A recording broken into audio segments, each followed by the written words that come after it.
Hey, this is in the news update for May the 10th. For Thursday, I can't believe it's already Thursday, but it is May the 10th, 2018.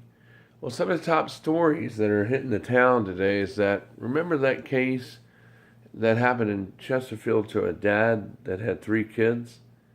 And they were driving down the car, they were driving in the road, down the road in a car, and it was ruled that it was an accidental shooting where he shot himself in the car. Remember they were saying that about him at first? Well, it turned out to be that it's been changed to a homicide because the daughter that was in the car saw the guy with a gun in his hand after she happened to see this, and it's a horrible thing that she saw. But the guy actually, she saw her dad get shot in the head because she was covered with his blood, and she saw him put the gun away after he drove off. Well, 2 years later, the Chesterfield detectives have reclassified the case from being an accidental shooting to homicide, which rightfully is what it is, because this guy just murdered their father. And I know he didn't do it by putting them in danger, because I know if I had kids like that, I would never put my children in danger, but they happened to be in the car with them when this happened. And I think it was just simply road rage that went horribly wrong with this guy who shot their daddy and took their daddy from him, which is horrible 2 years ago.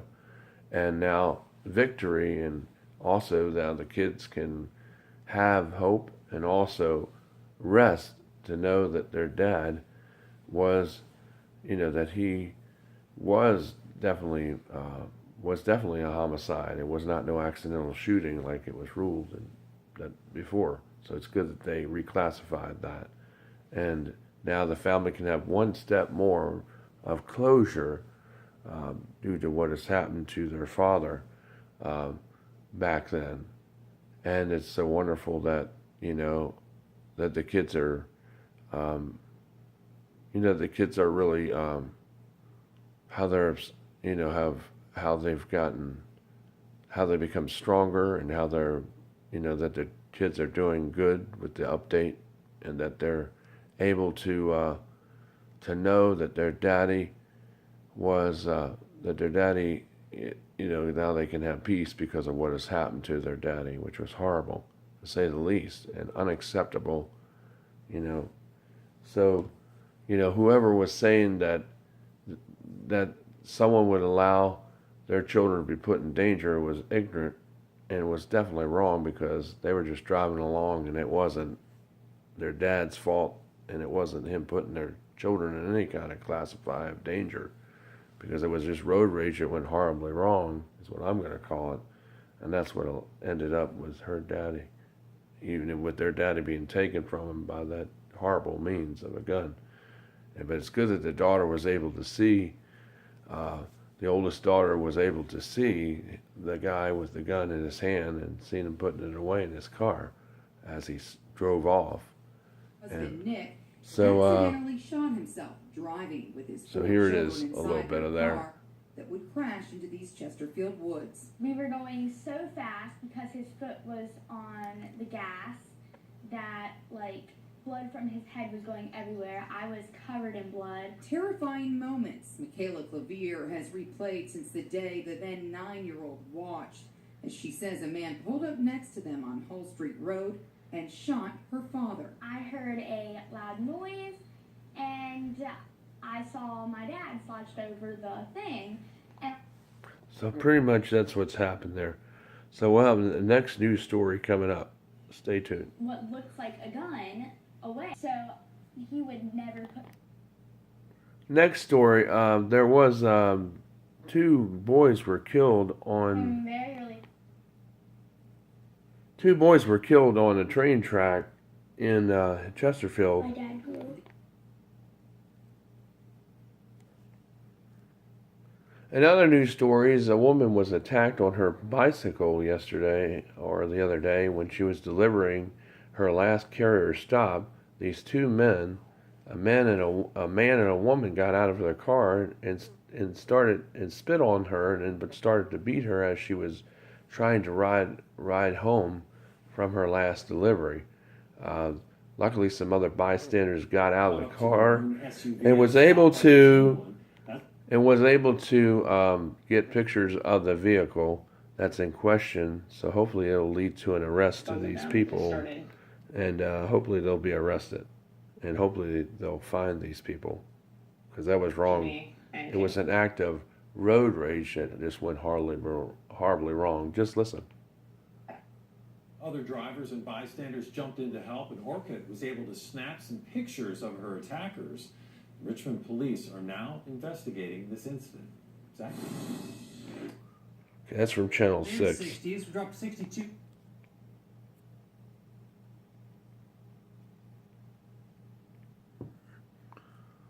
Then also in the news that social media has been deemed to make people feel depressed. And there's 4 criterias that these social media apps can cause, and maybe you as an adult have felt these, have experienced this phenomena. I wouldn't say as a good thing, but have experienced this feelings yourself. And this could be the reason why suicide rates among the teenage population and also adult population may be on the rise. So, it's just something to look at as Channel 6 does an investigative problem solver report on it.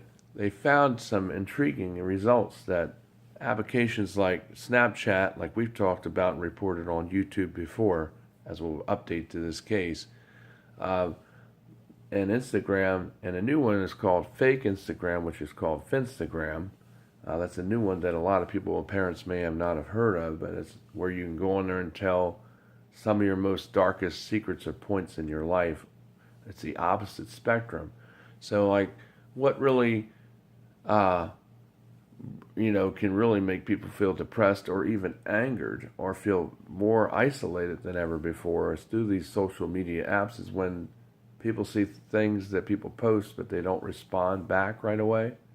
That can be make people feel isolated or make them feel rejected or angered because of the response, or they were not invited to something that their friends were able to go to and they wish they could be there, which could make them feel rejected or depressed or even angered in some cases. And they list this as 4 or 5 stages of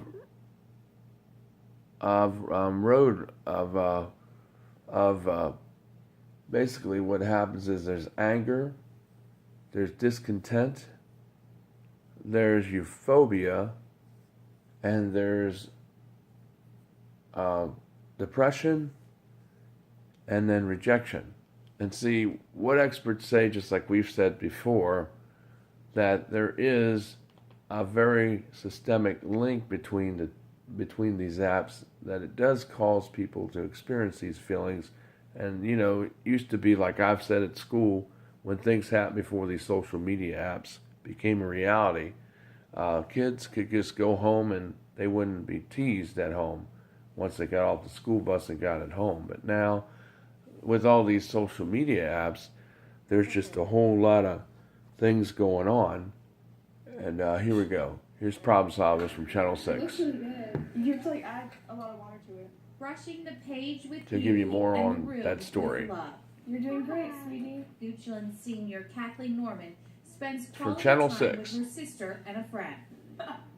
She tries to take these timeouts from a virtual reality that stays close, Let's send a Snapchat. even as she works to distance herself from it. Oh wait, someone responded to me. When Kathleen got her first iPhone in 7th grade, she instantly downloaded the social media apps Snapchat and Instagram and connected with many of her classmates. It becomes like a primary means of communication for everyone at your school. Suddenly, Kathleen says the apps took over her life. It's addicting, looking at your screen and finding new pieces of information that you think you need, but are just filling space. And Filling space or time.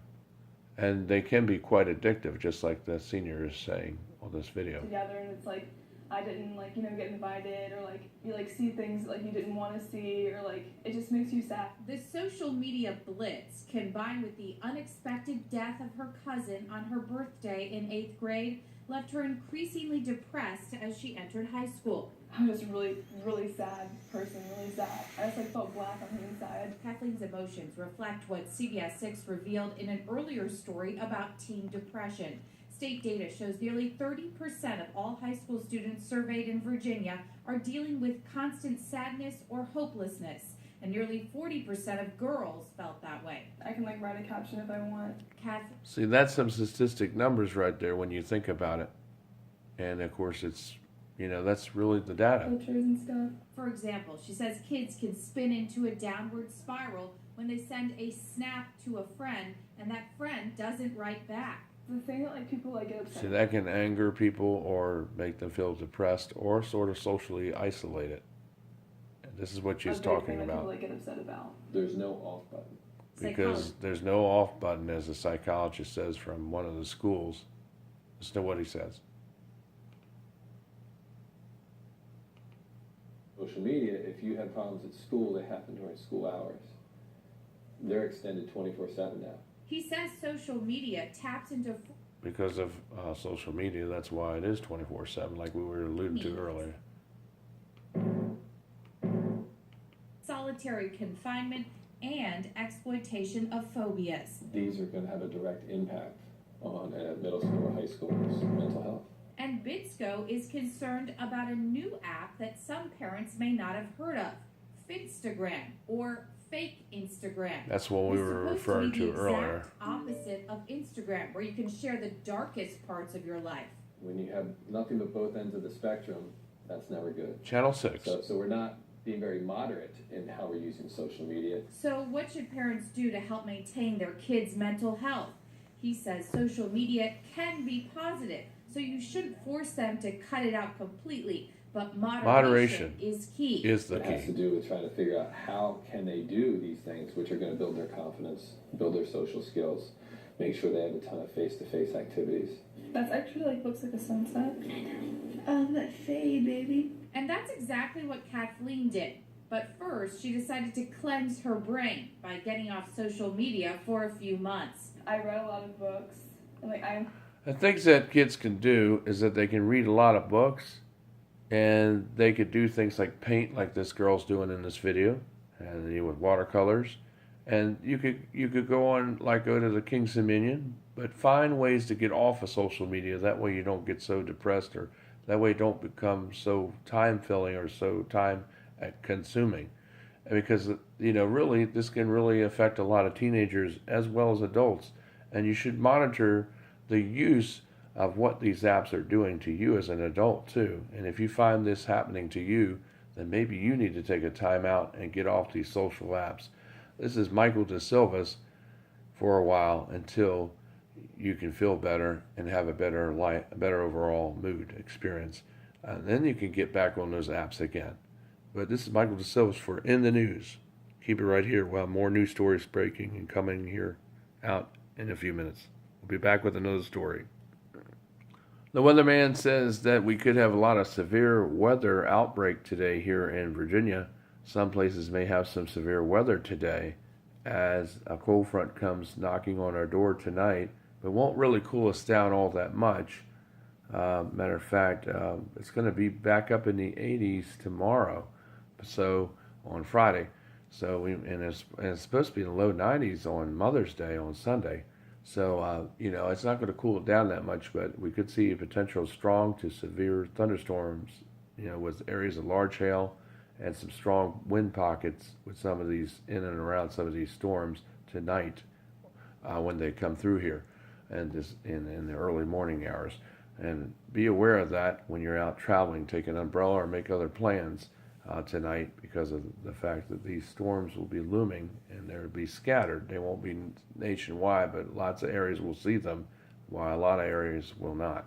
So be aware of that tonight. We'll be back with another news story. That's the weather for today. Highs today will be in the 80s, and will be a little quite humid today and warm. And thunderstorms tonight into the early mornings into Friday morning. be aware that some could be strong and severe with winds and large hail and lots of lightning with some of these storms. So be aware of that. Stay tuned. We'll be back with some more weather. It will clear out on Friday. And of course, it'll be, like I said, in the 80s. Keep it right here. Okay. The weather-wise question for today was, which state had the most tornadoes in one day? Was it Texas? Was it Tennessee or Kansas? Well, the answer was Tennessee had the most tornadoes in a single day. That was tonight's weather-wise question off of Channel 6 News. We'll have another story coming up. Oh, another news story. There was a carjacker at a local BP gas station. I don't know what state it was in. Actually jumped into the car with a 11-year-old girl in the back seat. As the car spun away, the girl was able to open the door and jump out, and the two are safely together tonight. Thank God for the wits of that little girl was able to find an exit to be able to get out of that vehicle as the carjacker took the car.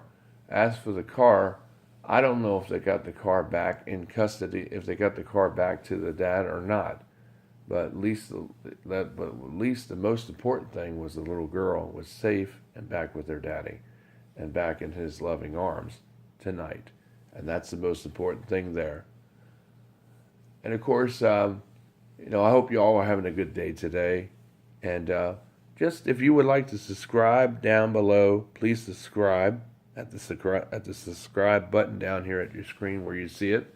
And then talk about us by spreading our news and sharing our news media on your various social media platforms that are out here, plethora of them.